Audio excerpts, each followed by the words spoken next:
জাতীয় নাগরিক পার্টির মুখ্য সংগঠক হাসনাত আব্দুল্লাহর খোঁজ নিতে লোক পাঠিয়েছিলেন বিএনপির কেন্দ্রীয় আন্তর্জাতিক বিষয়ক সম্পাদক ব্যারিস্টার রুমিন ফারহানা।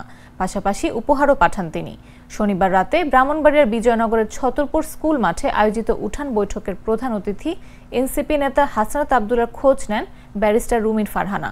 ব্যারিস্টার রুমিন ফারহানার পৈতৃক বাড়ি এই বিজয়নগর উপজেলার ইসলামপুর গ্রামে।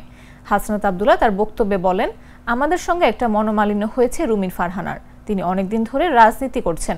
আমরা ওনার এলাকায় আসছি শুনে উনি ওনার লোকজন পাঠিয়েছেন। আমাদের কোনো সমস্যা হচ্ছে কিনা খবর নিয়েছেন। আমাদের জন্য তিনি কিছু উপহারও পাঠিয়েছেন। এটি রাজনীতির জন্য একটি পজিটিভ বার্তা। এটাকে অবশ্য আমাদের স্বাগত জানানো উচিত।